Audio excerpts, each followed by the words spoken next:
Olá, queridos, que o Senhor te abençoe. Eu quero cumprimentar a todos aí com a paz do Senhor Jesus Cristo, né? Paz seja convosco, graça e paz.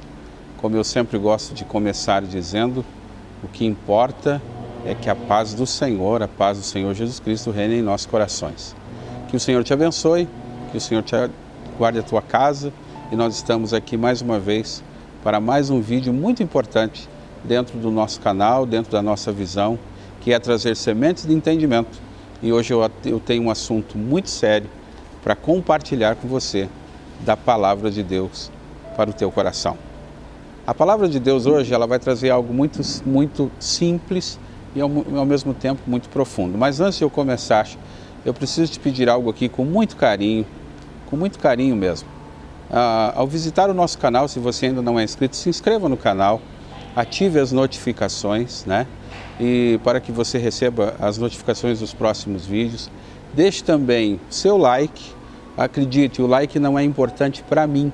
Eu estou aprendendo com pessoas que têm canal que o like é importante para o YouTube, para que o YouTube entenda que você está interessado no meu canal e para que ele te direcione, entendeu? Outra coisa, deixe também o seu comentário a respeito dos vídeos, né? Comente aí o que você está achando, como você está entendendo. Inclusive, você pode também deixar sugestões de temas que você queira que a gente faça meditações aqui, trazendo sementes, e será um prazer sempre servir. Amém? Dito isso, eu quero falar de algo que está mexendo muito com muitas pessoas nesses dias, nesse tempo em que a gente está passando por um problema muito grave, um problema mundial, uma pandemia, e algo que se coloca em pauta, e eu também quero falar sobre esse assunto. A pergunta é: Deus está no controle de todas as coisas? Como isso tem sido relevante nesses dias? Para falar sobre o assunto, eu quero ler primeiro a palavra de Deus, que está no livro do profeta Isaías, no capítulo 55, e eu quero ler aqui apenas o versículo de número 8 e o versículo de número 9, e ele vai dizer assim, Deus dizendo através de Isaías: pois os meus pensamentos não são os seus pensamentos, nem os seus caminhos são os meus caminhos, declara o Senhor. Assim como os céus são mais altos do que a terra, também os meus caminhos são mais altos do que os seus caminhos, e os meus pensamentos mais altos do que os seus pensamentos. De fato, precisamos entender, e eu quero já começar aqui afirmando, sim, Deus está no controle. O que muitas pessoas fazem uma confusão, e muitas pessoas acabam lançando isso, e daí gera esse descuido, e muitas pessoas entendem errado. As pessoas confundem, por exemplo, controle com governo. Controle é diferente de governo. Outra coisa que se mistura aqui é soberania com domínio de ações. Não podemos misturar nem controle com governo e nem soberania com domínio de ações. Consegue entender isso? Deus controla, Deus está no controle, mas o mundo jaz no maligno. Então nós poderíamos afirmar que em alguns aspectos, sim, o maligno governa algumas coisas, mas em nenhum momento a Bíblia vai dar nenhuma brecha de que o diabo tenha o controle. Percebeu que controle aqui é diferente de governo?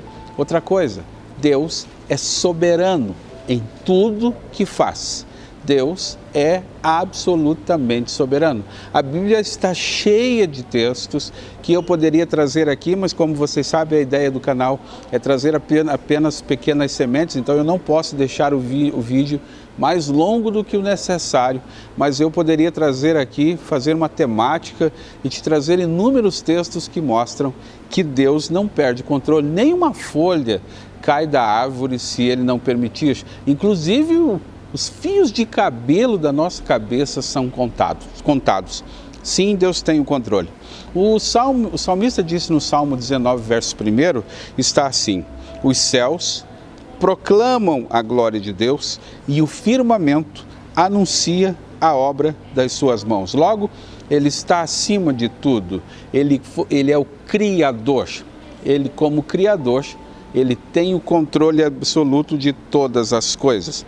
Há um texto em Mateus que eu preciso ler com vocês, antes de eu comentar mais algumas coisas aqui. Um tema como esse também, eu não posso fugir de algumas leituras que se fazem necessárias, mas acredite, o texto, o vídeo ainda assim não vai ficar muito longo, tá? Fique comigo aqui. Olha o que diz o evangelista Mateus no capítulo 6, no versículo 25, está registrado assim. Me permita aqui, eu só não vou olhar para você agora, para eu poder ler aqui. Mas ele diz assim, ó: portanto eu vos digo, não se preocupem com a sua própria vida, quanto ao que comer ou ao que beber, nem o seu próprio corpo, quanto ao que vestir. Não é a vida mais importante que a comida, e o corpo mais importante do que a roupa? Observem, olha o que Deus fala aqui. Observe o que Jesus está falando aqui. Observem as aves dos céus, não semeiam, nem colhem, nem armazenam em celeiros, contudo, o Pai Celestial as alimenta. Não tem vocês maior valor do que elas?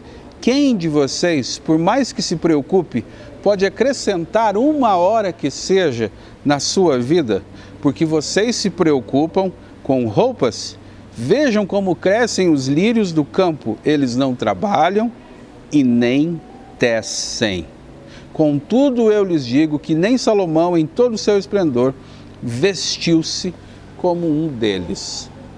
Aqui Deus está nos dizendo assim, Deus está nos garantindo. Aqui Jesus está dizendo assim, fiquem tranquilos. O Pai cuida de cada um de nós. Aqui é uma questão de controle. Pastor, mas por que as coisas estão tão descontroladas? Você pode estar pensando assim, por que tantas doenças? Por que a pandemia? Por que tanta miséria? Por que tantas coisas acontecem em todos os lugares? Por que tantas coisas ruins? Eu sei, eu poderia enumerar aqui uma série de coisas ruins que acontecem. De novo, a grande questão é, Deus controla, mas Ele não pode obrigar o ser humano a viver absolutamente debaixo do seu controle. O ser humano, por sua vez, prefere viver debaixo do domínio do nosso adversário. É fácil e notório perceber que tudo que Deus controla funciona melhor. Tudo que jaz no maligno tem a sua consequência. Olha só, o fato de situações adversas existirem não significa que Deus não controla. Isto está ligado à vontade do homem. Essa é a questão. O problema é a vontade do homem.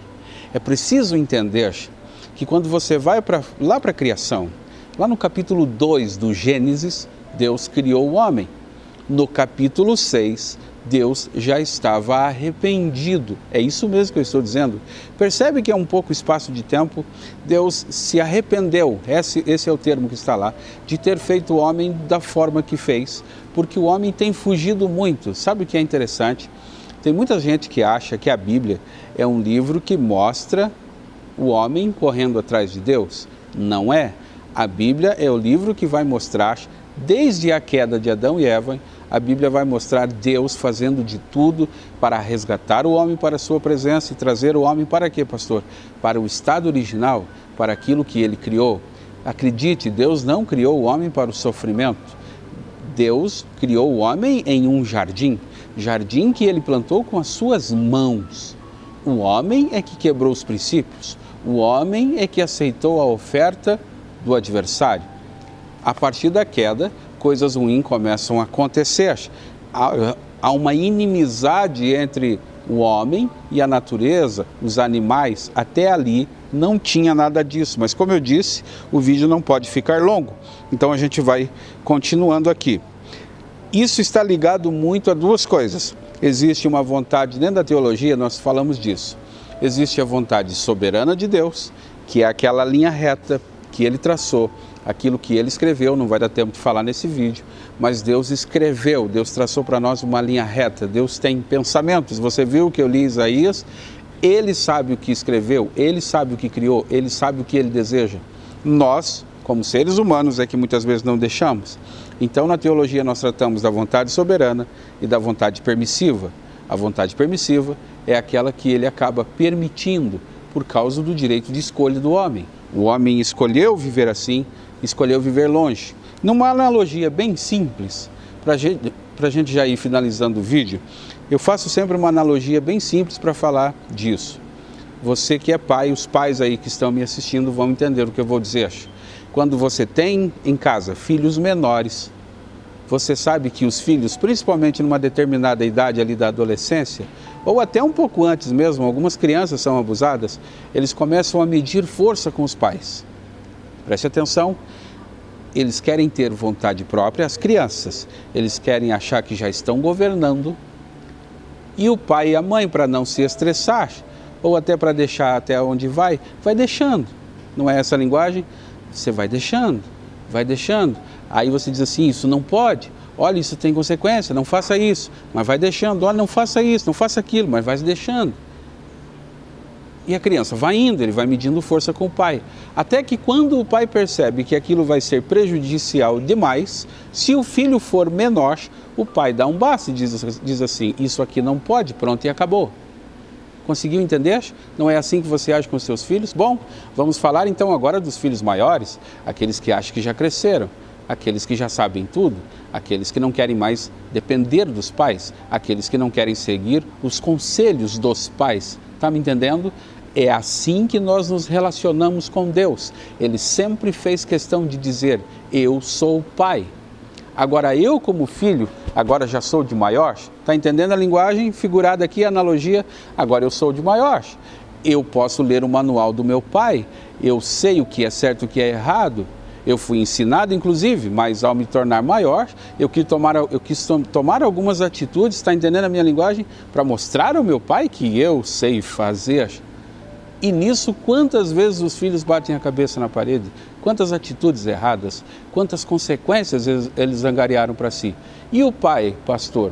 O pai está lá na mesma posição que nunca saiu, inclusive com parábolas e textos que falam disso, eu não vou ter tempo de falar aqui, né? Mas o pai está sempre lá. Fazendo o que, pastor?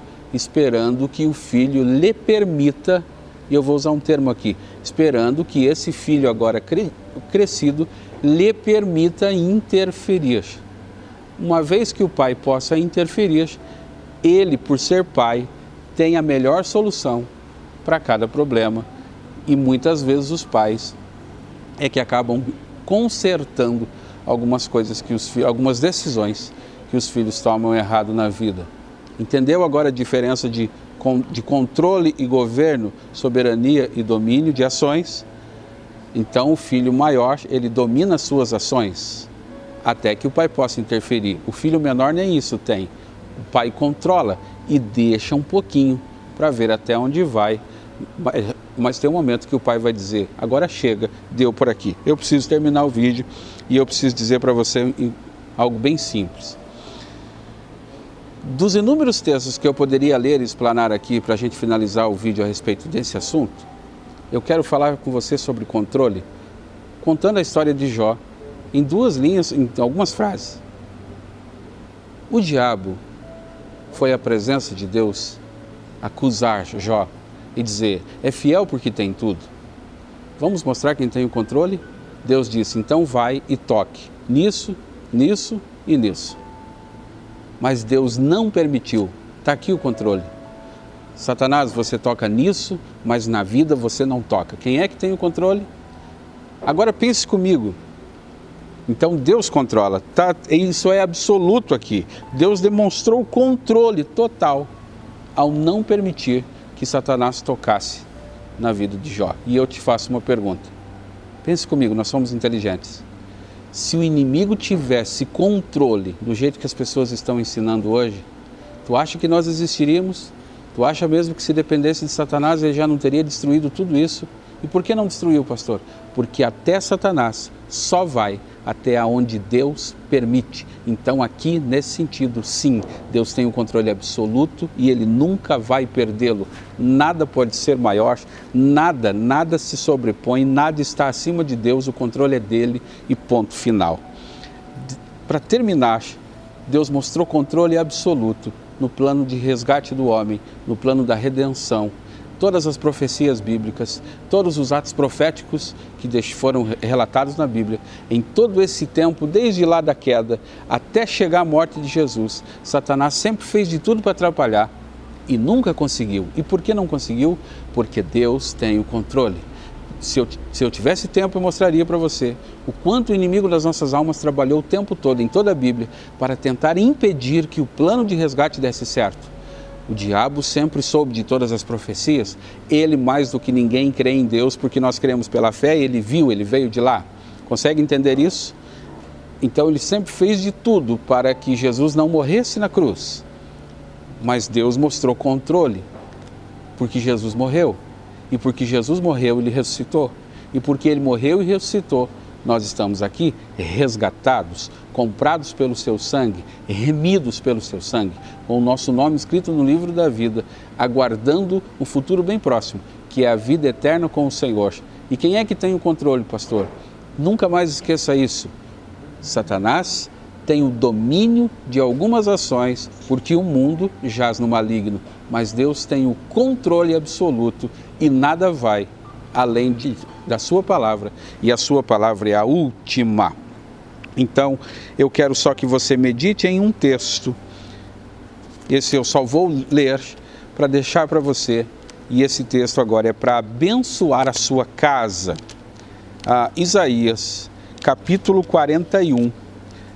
Deus, aquele que controla, aquele que governa, se você deixar, perceba, controle ele tem, governo é só se você deixar, soberania ele tem, domínio de ações só se você permitir. Se você entregar a tua vida ao Senhor, se você entregar as tuas ações ao Senhor, se você entregar o teu futuro nas mãos do Senhor, se você entregar a tua casa nas mãos do Senhor, acredite, ele vai governar com a autoridade de quem controla. Pastor, o senhor não me falou nada sobre as provas. Sobre as provas? Então agora Isaías, ele vai falar em Isaías com a gente sobre as provas. E o que ele diz para você, Isaías, é o seguinte. Ele diz assim, Isaías 41, ele diz assim: por isso não tema, pois eu estou com você. Não tenha medo, pois eu sou teu Deus. Eu te fortalecerei e o ajudarei e o segurarei com a minha mão direita vitoriosa. Há uma versão aqui que vai dizer assim: eu te segurarei com a minha mão forte. É isso que o texto original quer dizer. Essa é a parte, eu gosto muito desses originais, né? E esse é um texto bem próximo do original. Todos os que te odeiam certamente serão humilhados e constrangidos. Aqueles que se opõem a você serão como nada e perecerão. Ainda que procure os seus inimigos, você não os encontrará. E os que guerreiam contra você serão reduzidos a nada. E o 13, ele explica por que isso. Pois eu sou o Senhor seu Deus, que segura pela tua mão e te diz: não tema, eu te ajudo. Entregue a tua vida nas mãos desse Senhor que controla. Acredite, Ele é um Pai que te viu crescer e que hoje não pode interferir, porque, entre aspas, você agora é de maior. Mas se você entregar, se você abrir mão nesse sentido aqui, eu me governo, eu me mando, confie nele, deixe Ele governar a tua vida e a tua casa, e você vai ver que no controle dele tudo funciona melhor. Que o Senhor te abençoe. Fique debaixo do controle absoluto de Deus e tudo vai dar certo para você. Provas são só para a gente crescer, tá bom? Deus te abençoe. Até o próximo vídeo, em nome de Jesus. Antes de sair, se você ainda não fez, curta lá o vídeo, né? Deus te deixa o seu like, deixa o seu comentário. Se não se inscreveu, se inscreva, porque vai ser sempre assim, coisa boa de Deus para a tua vida. Deus te abençoe, em nome de Jesus. Até o próximo vídeo.